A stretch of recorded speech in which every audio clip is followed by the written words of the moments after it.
Hey everyone, David Aragona and Craig Milkowski are taking a look at one of the stakes races on the Saturday Pacific Classic Day undercard at Del Mar. Race 8 is the Torrey Pines, a Grade 3 event going a mile on the dirt course for three-year-old fillies. And as we throw up the field of 10 runners signed on for this race, it's a pretty intriguing group, Craig. Probably leading the charge is the number 9 Faiza, who is going to be one of the favorites in this race. You would imagine. We haven't seen the morning line yet, but she's a horse that was highly thought of earlier this year, winning a series of stakes races before losing the Black-Eyed Susan. But there are plenty of other runners in this race with credentials and upside, so it's a fun race to handicap.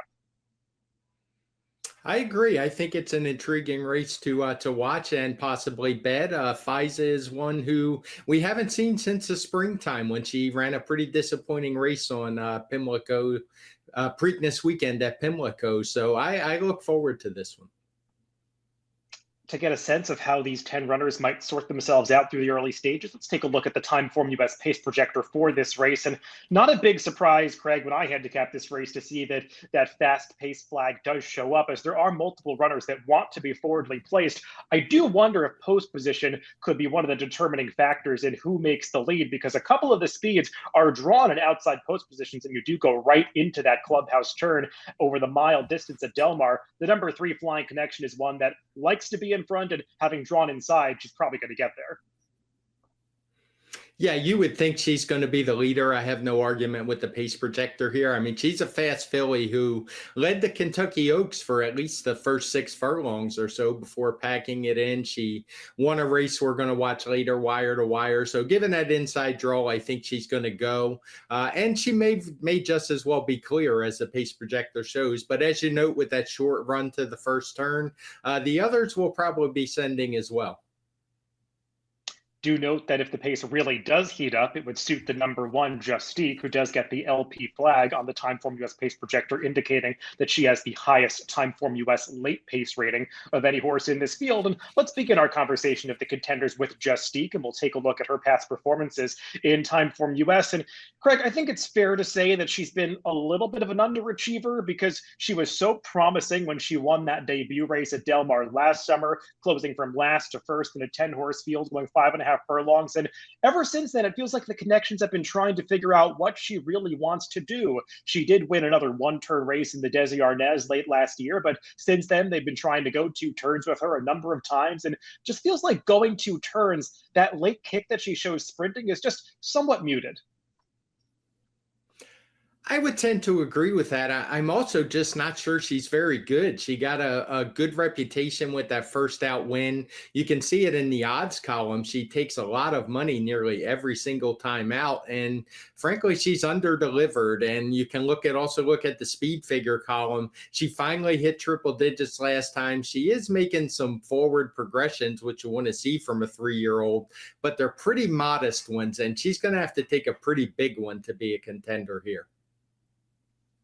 The number 2 is Infinite Diamond, and she's one of a few runners in this race that'll be switching from the turf back to the dirt. She did run some nice dirt races earlier this year, winning the Cash Run at Gulfstream before tackling some tougher horses in both the Devona Dale and the Gulfstream Park Oaks. She's run okay in her last couple of starts on the turf, Craig. Obviously, just the nature of turf racing, her speed figures are going to look a little higher on that surface, but it's not like she was ever a serious threat to the winner last time, Anisette, who was so much the best in the Del Mar Oaks. She's going to have to step up her game a little bit getting back to the dirt.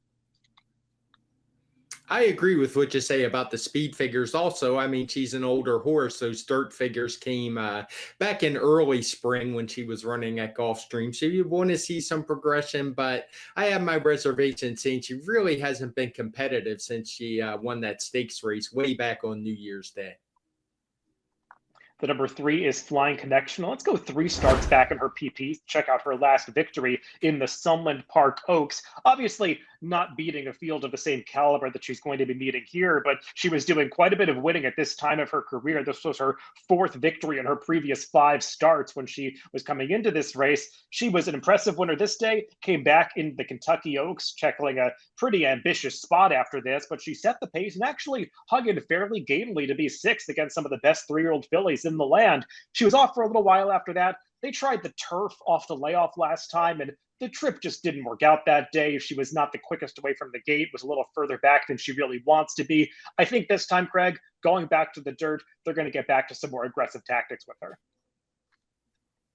It looked to me, she did have some trouble, but it also didn't look like she was a big fan of the turf. She didn't show that same dynamic speed that we had seen on the dirt. And what's interesting, you look at the Kentucky Oaks, even though she was beaten over 8 lengths, she actually ran a career best time form US speed figure. That came back in May. If she's able to secure that lead and improve like you would expect from a 3-year-old filly this time of year, she would be considered a pretty strong contender. Yeah, trainer Todd Fincher's had some success at Del Mar. She appears to be training well into this race. Definitely one to consider.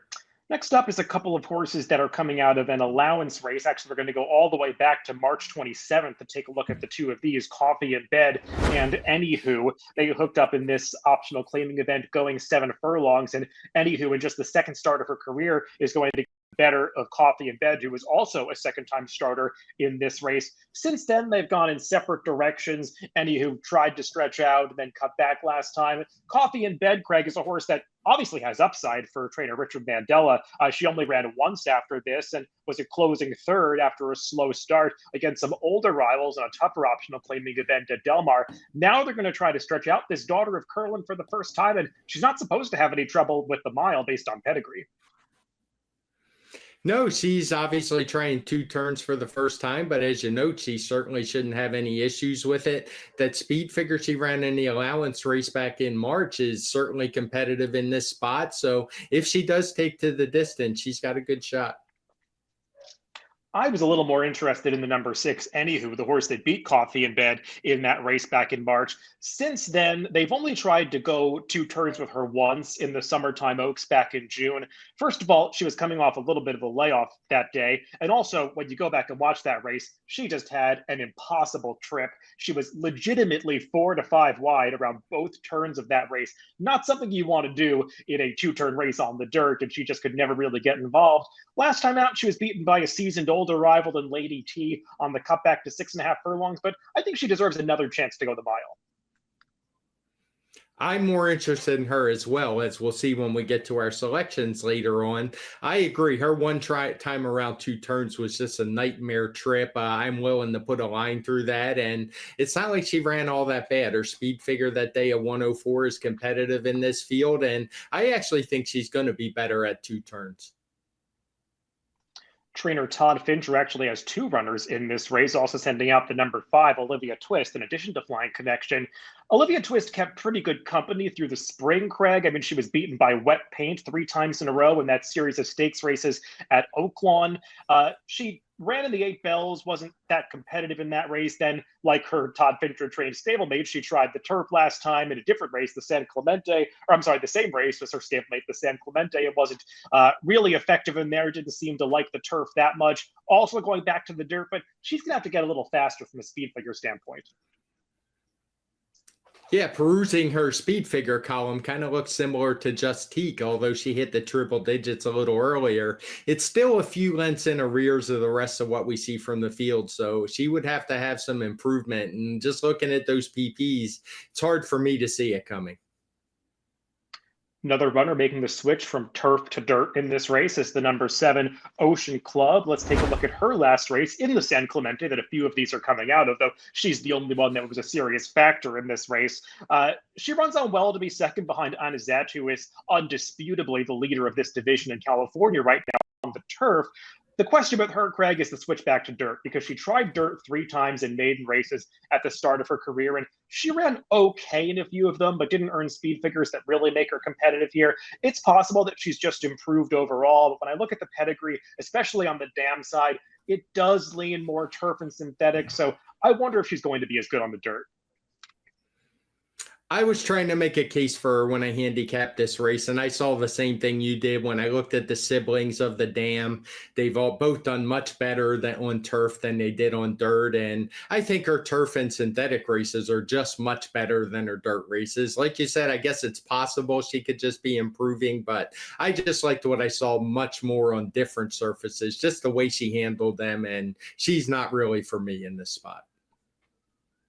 The number 8 is Pink Ace. Let's take a look at her most recent start at Del Mar when she was victorious over a starter allowance field. And this filly is going to get a pretty significant class test, Craig. She was just beating a weaker field this day against starter allowance. Company gets the job done over an older horse. She had tried the 1 mile one time previously when she was in a different barn back in April at Oaklawn in the Valley of the Vapors. But as we're going to see when we get to her time form USPPs, she really had all the best of it that day and still couldn't hold on. She's more intriguing to me as a pace projector type horse. We have her shown back in third. I wouldn't be surprised if she's the one that's trying to challenge Flying Connection. If it was just based on her last race, she would obviously be much, much closer. She went fast in that sprint. She was up pretty close. As far as being a win contender, I don't see it. This is a pretty big step up. Number 9 is FISA. Let's take a look at her race back in the Santa Anita Oaks in April, and she was a dominant winner this day. The division of 3-year-old fillies on the dirt in California hasn't been the strongest this year, and she really did look like she was the leader of them coming into the summertime. Obviously, didn't show up with this kind of effort when they shipped her out to Pimlico in the Black-Eyed Susan. Was disappointing that day as the 3-5 favorite, snapping her 5-race winning streak that she had started off her career with. Now she's coming back off a layoff in this spot for trainer Bob Baffert. Drew towards the outside. The mile's not going to be a problem for her. She's gone 2 turns without issue plenty of times in the past. I think it's just a question of whether she can build on that early season form, Craig. It is. And at first I was trying to think maybe something went wrong that day because we haven't seen her at the races since. And I guess it's possible, but she's been working pretty steadily since immediately after that race. I mean, just had a couple small gaps in there, but nothing to indicate there was anything serious. So I think she'll run well, but I also think she's going to be a pretty short price in here and not the kind of horse I'd want to latch on to at the odds she'll be giving. Yeah, she's a daughter of Gervin. We've seen the progeny of that sire be very precocious. We haven't necessarily seen too many of them go on and improve over time, so we'll see if that's the case with Feza. I did watch her most recent workout, which was a solo drill, going that bullet 59-4. Kind of swapping leads in that workout quite a bit, more so than you'd like to see from an experienced horse like this. So just something to keep in mind with a horse that's going to be a very short price. The number 10 is Ceiling Crusher. Let's take a look at her most recent victory in the Malaire Stakes, 2 back and late May at Santa Anita. And this was as dominant a performance as you'll see, Craig. She was just badly overmatching her competition here as she won off by 17 lengths as the 1-5 favorite. The obvious concern with her is that she came back in her next start and was just a shadow of the horse that we saw this day, actually getting beaten by one of the rivals that was 17 lengths behind her this day. So what happened in that Fleet Treat last time when they cut her back to 7 furlongs? Maybe they're going to get back to some more aggressive tactics here because it didn't seem like she liked rating too much in that last start. No, she had a little bit of trouble at the start. When you read the comment line, I don't think it's quite as bad as it makes it look. I had a hard time giving her a big excuse there. I think she was maybe just a bully beating up on really weak fillies and mares. Maybe her speed was a little dulled from stretching out. When she cut back to that sprint, she stretches out again. But unfortunately for her, she's running into some fillies who are probably just as fast as she is early. And I think that's going to spell trouble from that outside post. Yeah, she's a tough call in this race because obviously that last one is a concern, but her speed figures 2 and 3 back, the 111 and the 115 are the fastest numbers in this field. So if she can get back to that form, she would be awfully dangerous in this Torrey Pines. Well, let's throw up our picks for this race, Craig. And we agree in some spots, a little different in some others. I agree with you, though, the number 6, anywho, a major contender in this race, and she figures to be a fair price. Yeah, I agree. And like we mentioned in the show, I don't think she had much of a chance that first time going 2 turns. When I watch her run, even though she's had some success sprinting, I feel like she's going to be better going to 2 turns. And it's not like she has to take a big jump up to beat this field. It's not a huge speed figure other than a couple that you mentioned with Fisa and Ceiling Crusher, both of whom have some question marks. Yeah, and we both have our respective picks in the mix. I've got Eddie who's second, and you've got my pick, the number 3 Flying Connection, in the third spot. Just feels like a horse that proved her class against some tougher runners early in the season, particularly in that Kentucky Oaks performance. Got the prep on turf last time, now switching back to her preferred surface. And I think her speed, especially drawn towards the inside, is going to be especially dangerous going this 1 mile distance. We're both somewhat against the likely favorite, the number 9 FISA, but a horse that's probably going to be a pretty short price in this Torrey Pines on Saturday at Del Mar. Good luck if you're playing the races this weekend.